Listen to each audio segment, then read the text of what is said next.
All right, we are live. We're on YouTube and Twitch right here. Getting Instagram started right here. What's up, y'all? It's good to see you again. My name is Amir Zen. It's been a while. I'm back to streaming. It's been months. I'm finally out of Instagram jail, and I lost all of my features on Instagram for almost 4 months, I think. That was rough. You couldn't even tag me. 4 months, I think. That was rough. And let's see.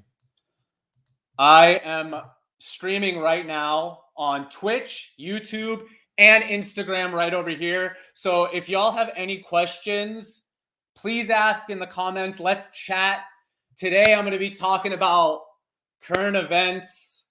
Oh man, it's been a rough last few months when these social media companies hit you like this. Hey, what's up, everybody? How y'all doing? Good to see you. When people, when these social media companies hit you like this, that was rough. I've never been censored like I was over these last few months. I've never been hit that hard before. It actually legitimately affected my business. So, just a quick plug right here. Check out speckerhealth.com. That's my website. I'm the founder, CEO, and formulation scientist. I make awesome health optimization products to help you be happy and healthy. Check out speckerhealth.com. That's how I fund this. That's how I fund my life. I fund this business through Specker, and I fund these videos through Specker's sales. And all right, let's get started. The reason I wanted to get back today, especially today, is because today is 14 years since the Bitcoin white paper was released. That's 14 years. And it's Halloween. So, happy Halloween. If you got any questions, please ask in the comments. I'm going to be talking about Bitcoin. Let's talk about Kanye West today. Definitely talking about Iran. And let's talk about the endocannabinoid system, some health optimization to finish it off.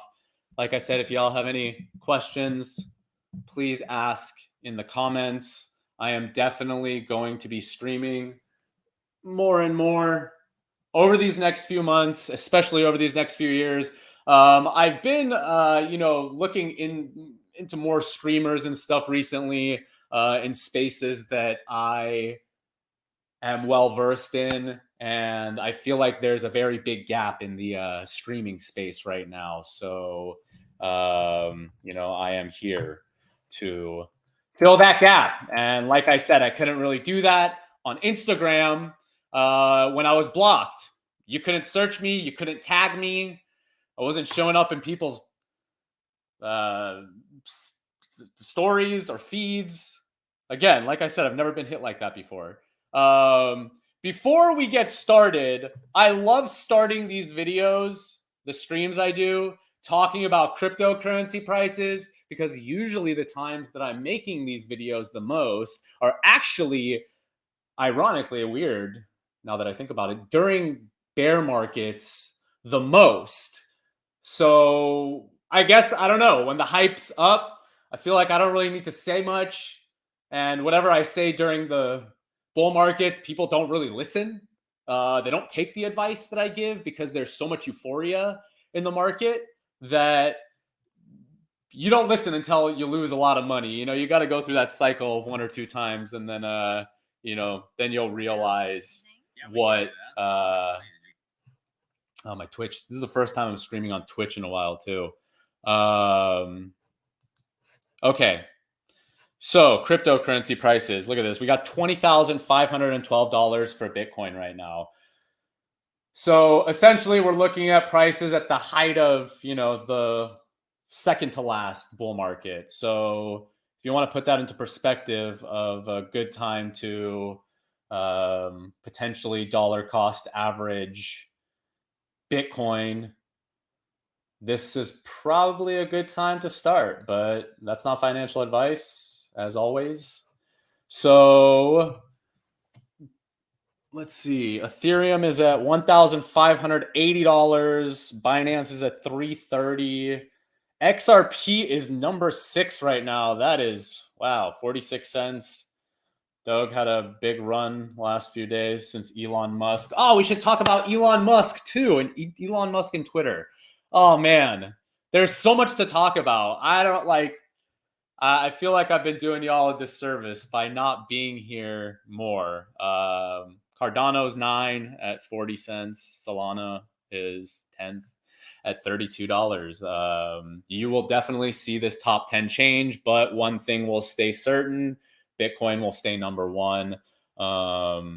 If you've watched my other videos when I talk about cryptocurrency, I talk about other crypto. I talk about how, I've invested in other cryptocurrency, but the one thing that I always, for me, it's just Bitcoin and then everything else. So, when I'm investing in other things, like I've said in many other videos, I'm gambling at the casino when I do those other things. When I'm using Bitcoin and investing in Bitcoin, I am investing in a better future. I'm investing in something that competes directly with the status quo financial system. And I think the Bitcoin network should replace that centralized financial system that we currently have. And it just evolves it to the next step. A lot of the systems that are already within this Federal Reserve System will cross over into a Bitcoin social order. But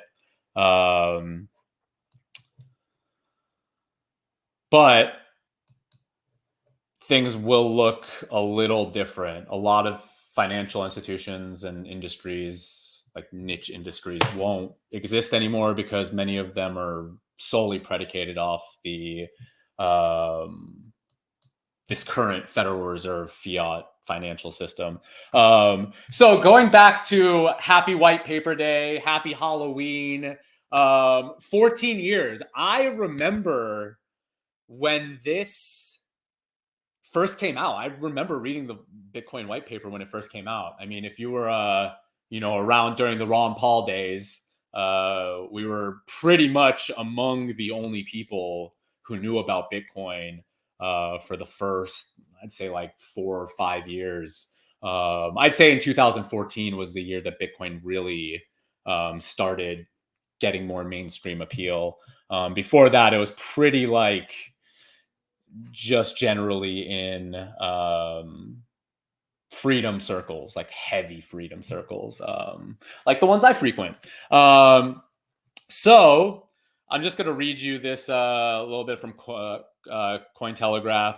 It says it's been 14 years since Satoshi Nakamoto first sent an email to the cypherpunk mailing list with the subject line, Bitcoin peer-to-peer eCash paper.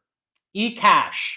So when people say Bitcoin is just an asset and it's not supposed to be cash, like, bruh, literally in the white paper subject line, he writes he or whoever Satoshi is writes eCash. So, whoever wants to continue this debate that Bitcoin is just an asset, no, it's not an asset. The only reason it's really looked at an asset primarily is because the government calls it an asset. So what's up, y'all? Got a lot of people in here. Say what's up. Let me know if y'all got any questions. So the email included a link to the white paper, an outline of what would soon become a $1 trillion market. The first sentence of the email has become iconic among the Bitcoin community. I've been working on a new electronic cash system that's fully peer-to-peer with no trusted third party. The direct words from Satoshi Nakamoto. If that's one person or multiple people, we don't know, but the United States government and tech companies like Google probably know.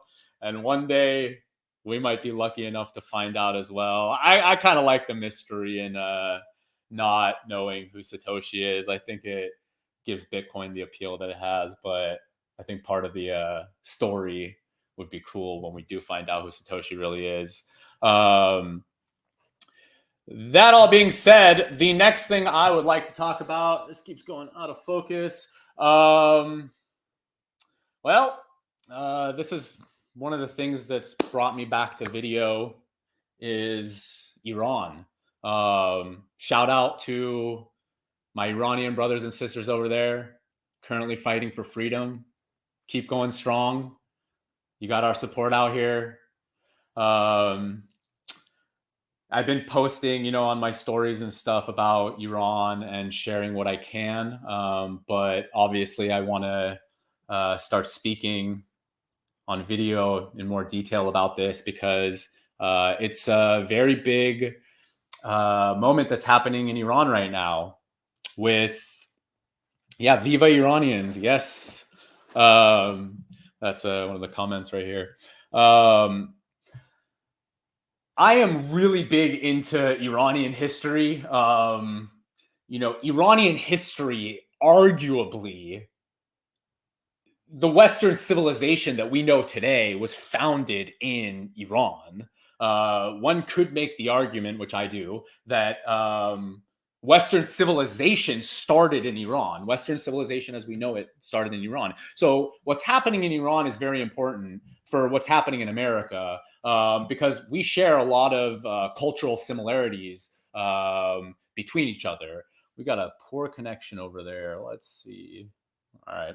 Connection's good sometimes, connection's bad here. I guess paying extra to have a faster connection doesn't really work out when you have monopolized systems running this country and running internet services. So what they do is they keep our internet slow because they're monopolized, so they don't have to deal with competition. America's internet is extremely slow in comparison to the rest of the technologically advanced world.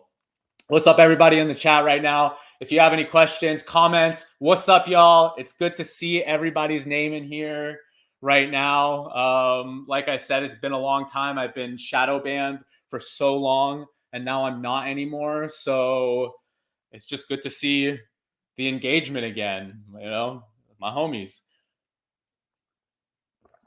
Drinking some salt water here right now. Cheers. If you ever want to know how much salt you should put in your water, your body will tell you how much salt you should put in your water. If it tastes too salty, that means you've had too much salt in it. So it's whatever you can really handle, whatever you feel comfortable with is going to denote how much salt you should have in there. So if you drink it and it's too salty, then it's too salty. If you drink it and it's not salty enough and you don't taste any salt, then maybe put a little more in. So going back to Iran, one very important note about the United States, I was talking about America and Iran and our, cultural similarities. A few founding fathers of the United States were influenced in writing the Constitution of the United States based off of the writings of the first king of the Persian Empire, Cyrus the Great. And they evoked a book called Xenophon's Cyropedia. I've read it. It's really good. And they were influenced with that in writing the United States Constitution. And if you actually look at the system that was created with the Persian Empire, they wrote the first recorded Charter of Human Rights, that granted things like freedom of religion. So like I said, many of the things that were part of the foundings of the United States first became popularized in the Persian Empire. And it's important to note the Persian Empire is not all of Iran. The Iranian peoples extend way past what we know as modern Iran. They extend way past what the Persian Empire even was, because the Persian Empire did not conquer all Iranian peoples. Cyrus actually, one of the stories, there's no official recording of how Cyrus died, but there are a few different accounts. What's up, y'all? Hey, it's good to see everybody in here. Hey, how y'all doing? But one account that's one of the most popular accounts and seems to have more evidence than other accounts of his death is there was an Iranian queen who was ruling the northern part of Iran. And Cyrus went in and he's like, hey, so I'm going to take your shit over. Let's do a marriage thing. Let's just make this peaceful, or else I'm going to fucking kill you all and take over your land. And that's an interesting thing about how the Persian Empire was built, was in that sense of they would first attempt diplomacy before slaughtering all the inhabitants. So, unlike, say, how the Genghis Khan, the Mongols, did things where they were just kind of like they would give you one little quick chance and then that's game over. So diplomacy was a hallmark of that Persian Empire. Again, as we see with the United States today, the United States is very diplomatic, while oftentimes it doesn't look like it. The United States is extremely diplomatic compared to other governments. So the story goes that this queen, and like, let's talk about, feminism a little, a queen, an Iranian queen, she was the one ruling that land at that time. So she had her own empire. Granted, she didn't come into it. She came into it because her husband, the king, died. But it goes to show you where the culture was back then, thousands of years ago in Iran, where the people did accept a woman as their queen. So Cyrus killed her son, and then she got her revenge. There are some accounts that say there was a one-on-one duel that they had, and she cut his head off. There's another account, that he died in battle. She took his head and did some gruesome shit. But yeah, like this, this overarching theme of just freedom is thousands of years old in Iran. And what these people are fighting for today is no different than what they've been fighting for and rebelling against for literally thousands of years. When Islam was spreading, for example, taking over Iran was one of the hardest places because there was so much resistance to essentially a new culture coming in that the Iranians gave the Arabs hell before Islam became the religion in Iran.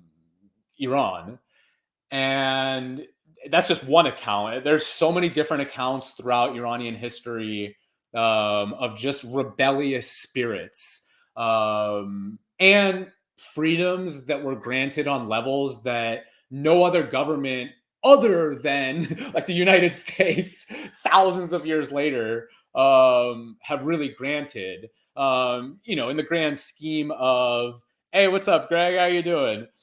In the grand scheme of all of that, it just goes to show that they will continue to fight. So the way that they look at the Islamic regime, I guess y'all even know yeah, we got some Iranians in here. Hey, what's up, y'all? Hey, if you got any questions, comments, say what's up. Greg, it's good to see you in here. So as I was saying, Persian history, Iranian history. I call it, sometimes I'll say Persian, but what I mean is Iranian history, because Iranian history, like I just mentioned, is far greater than Persian history, because the Iranian peoples extend far greater, which is why the name of Iran was officially made Iran in the early 20th century with the former king of Iran back then, who officially made the name Iran because he said Iran represents the land of the Aryans. If you didn't know, that's what Iran literally translates to, land of the Aryans. So like Persian peoples are, one kind of tribe of Iranian peoples. And that's what I was saying. This history it goes thousands of years before the Persian Empire even started. So, yeah, I mean, the Iranians are protesting right now. It's been like over a month. This is unlike anything that's really been seen in Iran since the revolution happened in 1979. So you can kind of call this a counter revolution in a sense that's happening. The problem with the Iranian Revolution in 1979 was that with many revolutions, people join up with the thoughts that things are going to get better, but history shows that more oftentimes than not, revolutions actually end up with a shittier form of government after than that status quo government. And just in our lifetimes, we've been able to see that happen plenty of times. So, and we have to remind ourselves why that happened. We got poor connection again as usual. All right, we're back. We have to remind ourselves why that happened. It was the first CIA coup in 1953 when the CIA and the British were pissed off that Iran wanted to nationalize their oil and not give most of it to foreigners. And as a result, Operation Ajax, this is not a fucking conspiracy theory or anything. This is real history, the CIA history, Operation Ajax. Look into it. It was the first CIA coup. They overthrew a democratically elected prime minister and to replace the full monarchy. So Iran was a monarchy. It was shifting into like a more democratic monarchy. And when the CIA pushed most of that out, they essentially centralized power in the monarchy again. Hey, love to you too. Like I said, if you all got any questions, comments, let's chat. I'm so glad to see everybody's names in here right now.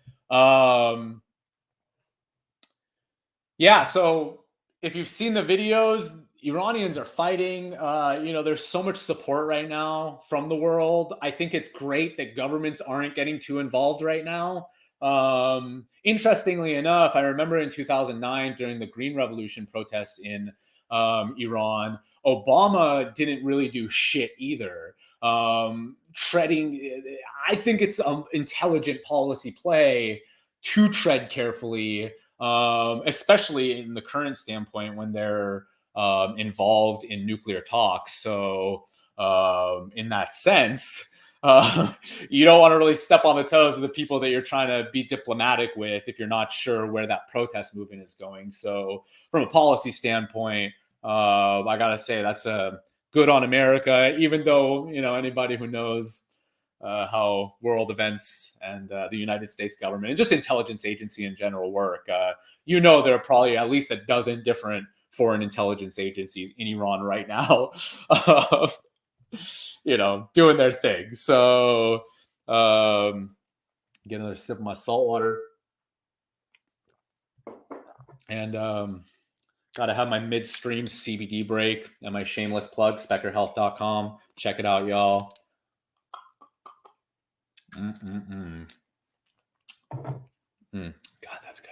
Fun fact, I guess we'll talk about that next, about my salt water and mixing that with CBD and how your sodium channels and your endocannabinoid system and CBD work very synergistically together. So if you're watching this right now, one of my go-to pre-workouts right now is salt water, Spectre CBD drops, and just mixing those together with some breath work. It gives me more energy and power, honestly, than any of those mostly synthetic pre-workouts that have a shitload of caffeine in them. But yeah, back to Iran. The thing that I am, asking people in Iran and, seeing what they want from us over here in America and abroad, it seems like the resounding desire from Iranians is just having support, education, just letting people know what's going on, just talking about it, posting about it, and just letting the people self-determine their own future. And in in politics and global affairs, it's really hard, especially in modern times, to have full autonomy in your global or in your country when there's a global social order. So you know that there isn't going to be full autonomy for their decision, but there wasn't full autonomy with the American Revolution either. You know, one could argue that if it wasn't for France and certain native tribes helping America, you know, like there are plenty of people coming in and helping the American Revolution as well. So, but you know, like the American Revolution, you know, like even with the French, they had a role, but yeah, I guess they were enemies to the English too. Hmm. All right, that's for another time, so I don't have to think too much about that. But yeah, you know, if you don't know what's happening in Iran other than what I've told you, go study it. All of this is just history. If you could just study the history of these places and these events, it would give you way better understanding on how to go about uh, you know, just sharing the information, talking about it. Like I said, you can talk about what's happening there without having a policy position. You can, just like I'm telling you the history, I'm telling you what's going on. I don't care whatever the Iranians feel that they should do with their form of government, they should do. Um, if I had a choice, it would probably move more towards the American system. I would want to see everybody move more towards the American system, which is arguably the freest system on the planet today. So, you know, and eventually maybe we can all move past the American system and, you know, free the entire world. But yeah, this Iran thing is very big for me. I'm definitely going to be talking about it more. If y'all have any questions about it, please ask. You know, I hope one day to go back to Iran. I hope one day to do business in Iran. You know, an American businessman like me can't do that because sanctions don't allow Americans and Iranians to do business together. So, yeah, that all being said, let's see, how long we've been doing this for? How long have I been here? I was going to go for like an hour today. We're going for an hour. Let's do it. So y'all been following what's been going on with Kanye West? Because I have been following like all of it. I've been watching so many of these podcasts and that he's been on, and it's just wild. I guess also first, if you can engage with my videos, that would be super awesome. Like I said, I'm shadow banned all the time. I hate asking for these things, but you know, just pressing like or writing a comment or sharing it, just a like, you know, it actually really helps content creators when you do those things, especially when they're smaller content creators like myself who are working their way up right now. Every single one of those likes really helps. And every single one of your purchases on specterhealth.com helps as well. So yeah, Kanye, I've been watching like, oh, we're at like 28 minutes. Hell yeah. All right. We're going for a little bit longer. So all right, this guy's, I'm like, geez, do I even get to, yeah. Okay. So first Kanye wears a White Lives Matter shirt. And that triggers the shit out of almost everyone. And then Kanye starts talking about Jewish people, and not in a light that it seems Jewish people enjoy. It seems like they do not enjoy that light at all. And I, you know, obviously this is like one of those interesting topics where when you're talking about it, you have to kind of watch what you say. Um, But yeah, I mean, he's going heavy and he's getting a lot of support. He's been canceled.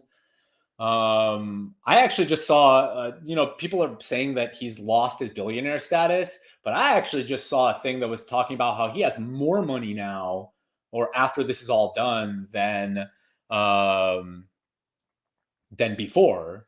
Noob Silver Master, what's up, bro? I'm starting to like Kanye more and more, you say. All right. Well, yeah, that's the thing is for me is I don't have to agree with what you're saying, but if I can see that you're speaking your truth, then I will support that person speaking their truth. If you think that that's hateful or insert whatever, emotional weak ass thing that is just like their words, like he's not like being violent, So that's the thing with me and words because when you actually know how to use violence and you're skilled in violence, like I'm a martial artist, I've been training martial arts all my life. You view violence differently. So yeah, I don't like I just don't think that it's that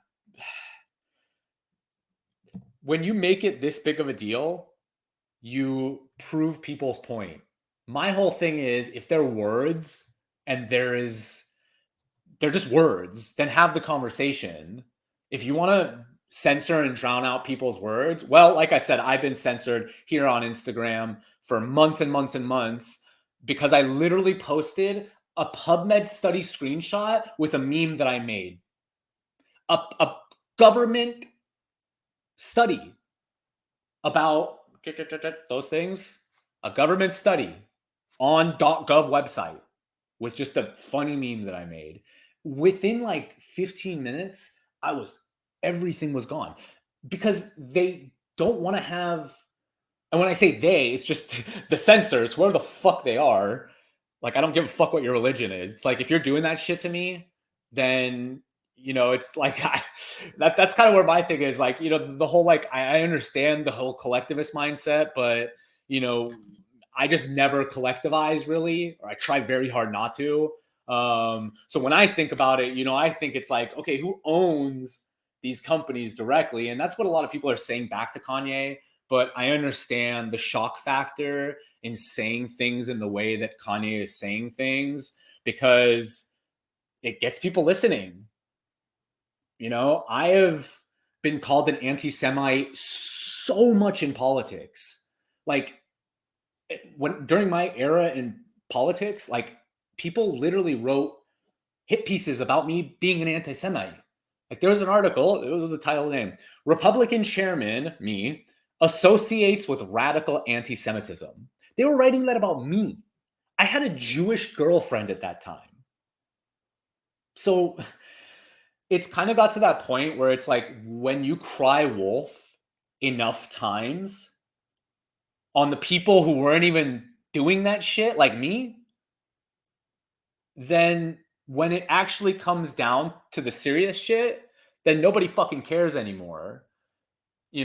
So like I said, it's like I don't think that it's just Jews that are censoring me. I think it's a whole wide range of people that are philosophically aligned on a specific philosophical belief that is not an Abrahamic religion. So that philosophical belief is communism and communist philosophies and niche ideologies that have come out of it. So that's where my focus is. When I'm talking about like individualism and collectivism, it's there are two different social orders that can be had in this world. One is freedom, one is control. And like when you try to do this thing where it's freedom and control, as you see, we don't really have really good outcomes. But I mean, America is, like I said, America's still the best place to live, the most evolved as far as the government goes. If anybody wants to debate me on this, like I'll see you live. I would love to debate this topic with somebody. If anybody actually believes that there's another country that is more free than the United States, I would love to have a conversation about that because I've been trying to find that for decades. I studied history in college too. So, I'm just trying to go through history and I said, the Persian Empire, but man, the Persian Empire was pretty like bloody and, like America is pretty bloody and violent too. But like, they were both proper empires, but America definitely grants more freedoms than the Persian Empire of thousands of years ago did. What's up, everybody? Hey, it's good to see y'all in here. Hey. Let's see what's going on Twitch. So yeah, I like this whole Kanye thing that's going on right now. It's just like stop being so triggered about it, because the more triggered you are about it, the more power you get. So just don't react to it like that. There's no these are philosophical conversations, like even for me, like as a student of religion, as a student of history, when Kanye says like blah blah blah, the Jews this, the Jews that, and Christianity this, Christianity that, I'm like, okay, these are theological conversations. So like when I have conversations about like Judaism and Christianity and Islam and Zoroastrianism and Buddhism, like it's coming from a scholarly intellectual place. And I guess the fact I'm thinking about it now, it's like, okay, we live in a society that's very anti-intellectual and doesn't promote scholarly ideas. If we did, we wouldn't have the TikTok world where 5 seconds, 15 seconds, like go. Like people don't want to intellectualize anymore and critically think. As a result, there are these like there's triggering, because you don't have the ability to critically analyze what's been said to you. And as a result, you're just like, oh, this person hates me, fuck them, I hate them, blah blah blah. But like I said, for me, when Kanye says something like that, I go and I'm like, well, I don't know why Jewish people are even mad. Like when people say like, oh, Persian carpets, like Iranians are really like, they run the carpet industry. I'm not like, oh, you hate Iranians. Like, it's just like, be proud of it. I like, even if they're saying it from like a negative standpoint, I would still kind of like be proud, So again, like that would give them that argument less power as well. So, and like I was saying, it's like I think about this from like a theological and historical, mostly historical first and then theological standpoint. So when he says that, I think I'm like, oh, well, in the Persian Empire, actually in the Jewish scriptures, they've written about the Persian Empire, and they write Cyrus the Great. He's, I think the only, or one of the only non-Jews in the Old Testament that are revered, like written about in a good light. So that's the thing for me. I'm like, well, Jewish history is pretty like in depth and pretty cool and has a lot of different. And it's like, what Kanye also says too. He's like, well, what do you mean by Jew? And he says, he's like, oh, I am. And there are a lot of arguments to be made about that. Like, well, who are the Jewish people? Where did they come from? Who are the different tribes? Again, these are like historical, scholarly, intellectual discussions that literally have nothing to do with hating people. And if you think that these conversations should be censored, then we will literally never evolve. Like, I know a lot of people who literally like deny the Holocaust and shit. And it's like, if we can't have intellectual discussions with these people about like, what are your sources? Let's intellectualize this. Then they're just going to keep their ideas. Like if you just censor people, they're not going to, like me. It's like when Instagram blocks all my shit for posting a fucking science study screenshot, like the abstract of the science study. It's like, do you think that that's going to like make me any nicer? Like, no, it's just gonna make me angry and mean and like way less supportive of you. So I don't know. Like again, like I just, like earlier I said, if you know how to fight, like if you know actual violence, you think about things in the world much differently than people who don't know how to fight. So yeah, just like learn how to intellectualize these conversations. I just literally like it's really frustrating. This is one of the reasons I'm not in California anymore. You couldn't have these conversations in California. Everything that I'm saying, it's like, dude, I'm just trying to have a like historical conversation about a specific group of people. But again, like the lack of intellectualism and scholarly desires in our society is why somebody like Kanye, who's very intelligent, but like I wouldn't call him like a scholar in that intellectual, like university type sense. Like when I look into these topics that we're talking about or that he's talking about, I'm like reading like multiple different references from different sides and like cross referencing and like trying to put the story together. Like think about how I brought up like Cyrus the Great's death. Like the first time I heard about his death, I went and researched it and I was like, oh shit, well, there are literally like 10 different accounts of like how he died and how am I going to find the right evidence? So I cross referenced and went to this source and that source and who said this. And so the thing is, if you don't study and research like that, then when you speak about your beliefs, they might be the same as mine, but the way that you say it comes off super wrong. So, like I said, it's like, what is Kanye saying? It's like, he's like, yeah, Jewish people, they run things. It's like, well, I mean, yeah, all those people are Jewish. Like, okay. But again, like collectivizing is the problem. Lex Friedman brought that up. Man, he got pissed in his podcast with Kanye. But he brought that up. He's like, you should individualize people and not collectivize them. And I totally agree with that. That is the message that I bring up all the time. But again, like I can understand if you are not scholarly about all of these topics, you just like say shit and it comes off wrong. So like I don't think that he like really hates Jewish people, Like I don't think that he does. Like hate is like a strong feeling, like it takes a lot to hate people.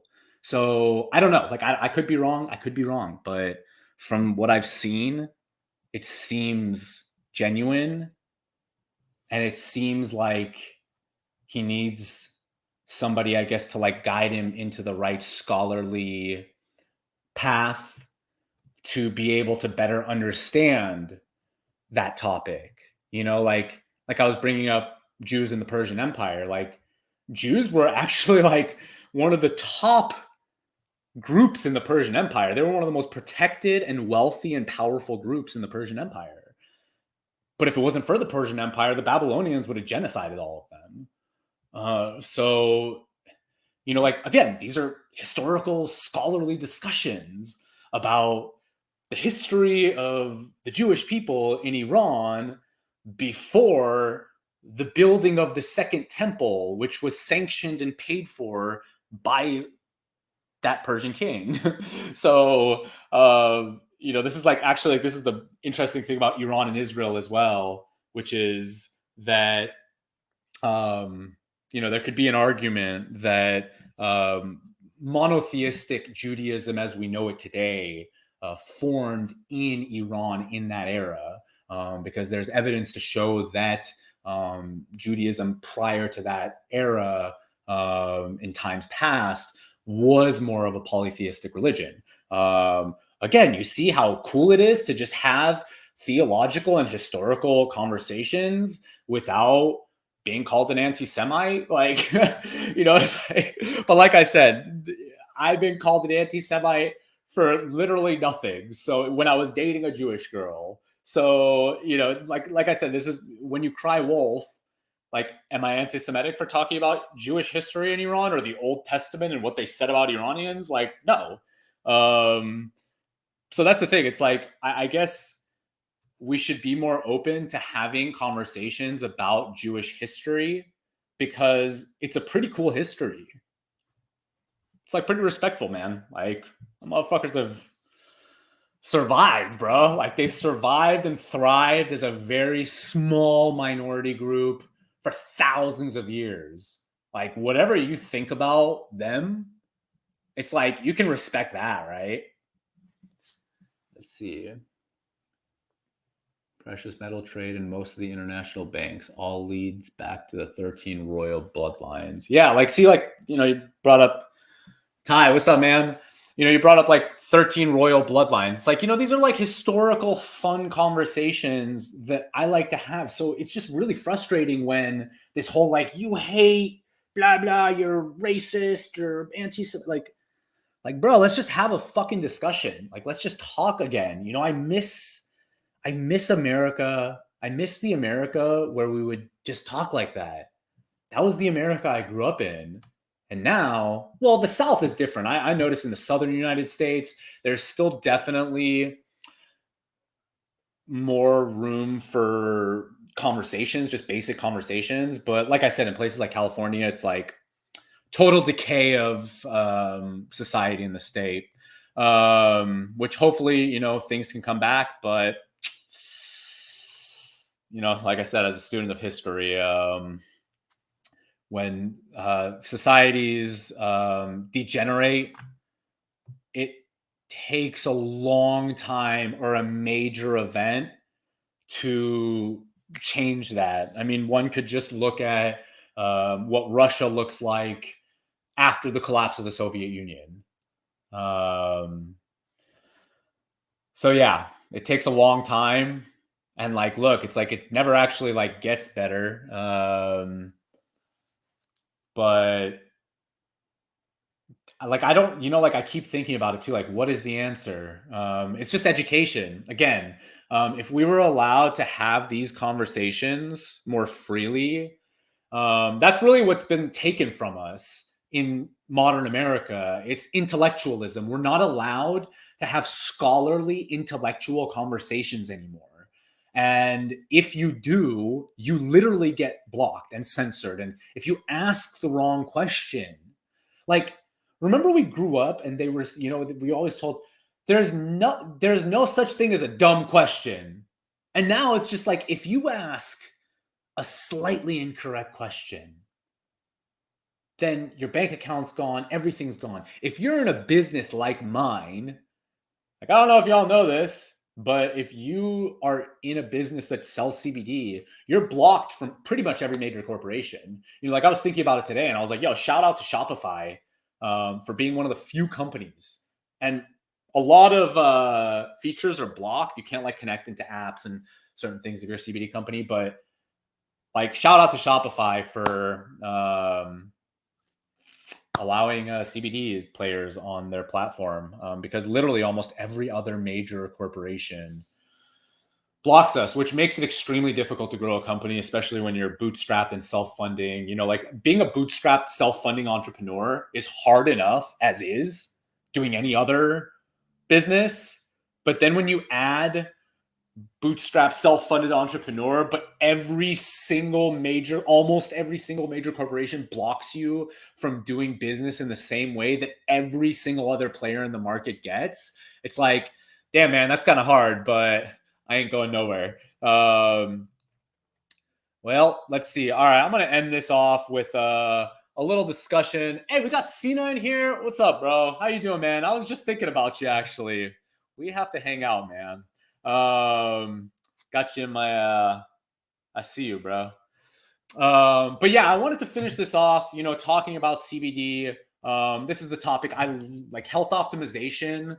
The reason I love, CBD so much, the reason I chose to do this as a career, devote my life to this plant, is because of what I know it does on the human body, and the system of the human body, the endocannabinoid system, that is the master regulatory system of the human body that controls literally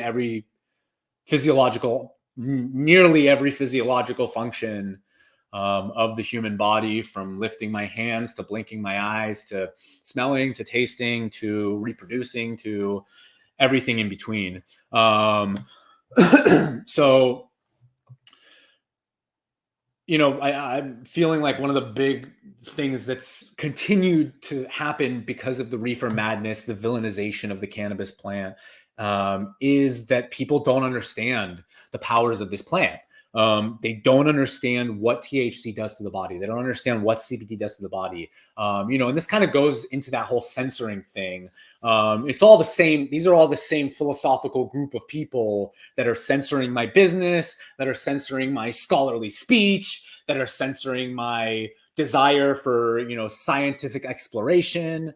Like I said, it's not just one fucking Abrahamic religious group. It's way more than that, So, last time I checked, like the Communist Chinese Party is not of an Abrahamic religion. So, but this is something that I'm definitely going to talk about in every stream. Is this science of the endocannabinoid system? It's the master regulatory system of our body. Everything about human health, human disease, where disease comes from, how we achieve optimal health and longevity. These are all found not through your lymphatic system first or your immune system first or whatever other system of the human body first. It's found from the root, which is the endocannabinoid system. That is the root of everything in your body. The way that I kind of look at it is, if this is your endocannabinoid system, around that is your DNA, your genetic code. And then inside of that would be the different systems of the human body, the immune system, the digestive system, lymphatic system, all those different systems that come together to make the mind, body, soul axis of this matrix. So, that's one of the things that I'm really deep into is, from a psychedelic standpoint as well, the endocannabinoid system modulates and regulates all psychedelic experiences. So, when you're taking mushrooms or DMT or any psychedelic medicine, you are experiencing that through the endocannabinoid system's actions. So if it wasn't for the endocannabinoid system regulating that, it wouldn't be happening. The endocannabinoid system is the mechanism responsible for making those cool experiences, or literally every experience, happen from, when you're a clump of cells, forming into this full body and soul.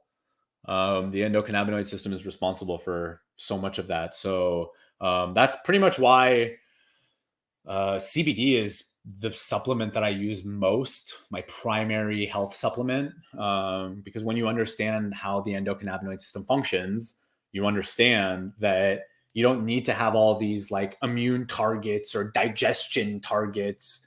It's like you target the root and then that targets the branches. You don't like target the branch and then hope that it's going to get to the root. That's just not how growing works from plants and our biology. But yeah, it's been about 53 minutes now, y'all. I love you. Peace and love. Thank you for watching. If you got this far, I will definitely be back. Shoot me a message. I am not shadow banned anymore, so hopefully lots of people will see this in their feed. I'll be back on YouTube. Definitely going to be integrating Twitch in, Instagram Live. Love you. Maybe I should figure out how to get Rumble in on here. But like I said, it was great to be here. It was great to chat with y'all in here and see everybody's names popping up. That made me really happy. Go do lots of breath work and envision all of the great things that you will manifest into this physical reality. Love you. See you soon. Boom.